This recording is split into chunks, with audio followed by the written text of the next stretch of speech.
Assalamu alaikum an balma silamɛw an b'aw bɛɛ fo k'aw ni wula ala ka wula hɛrɛ d'an ma ni ye mɛtiri Badji kumakan ne ka na ni ala tɔgɔ dɔ ye ka na tila ne ni aw cɛ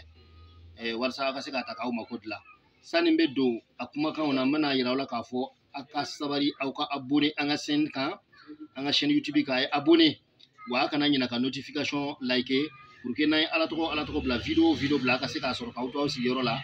ani aw kana ɲina a b'an ka video a y'an ka video partager walasa mɔgɔ minnu tɛ an ka kuɲɛ ni kalama u ka se ka bɔ a kalama ka se k'an ka video sɔrɔ k'u yɛrɛ nafa n'u ye masha Allah ni ala tɔgɔ jumɛn ye ahamun sakakun Allah yasun o ala tɔgɔ de don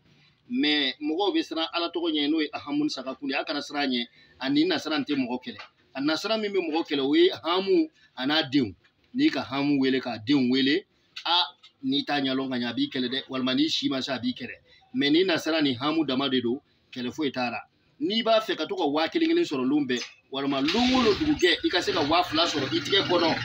i bɛna mun kɛ lon o lon ni ala ka dugu ɲuman kɛ i bɛ 1000 filaburu sɔrɔ ou bien i bɛ 2000 filaburu sɔrɔ i bɛna mun de kɛ i bɛna ahamun sakakun Allah sɛbɛn i bɛna sɛbɛn siɲɛ 70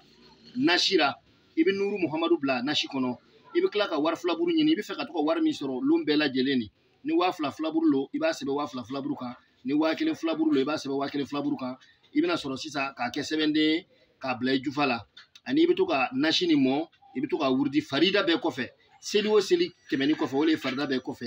i bɛ hamu wurudi siɲɛ 11 dɔrɔn n'ala sɔnna ma n'i ye tile 7 sɔrɔ k'a fɔ i bɛ taa tile 11 dafa tuma o tuma a wari sɔrɔ bɛ daminɛ mais ala tɔgɔ min i t'a bila dɛ i bɛ to k'a fɔ tuma bɛɛ farida bɛɛ yɛrɛ b'a wurudi wallahi n'a hijabu wurudila lon o lon dugu bɛɛ i bɛ 2000 sɔrɔ n'i y'a baara ni 2000 ye i y'a baara ni hakɛ min ye i b'o sɔrɔ lon bɛɛ inshallah ala ka baraka don n'a min y'a baara ala ka baraka don a la ko aw salamu alaikum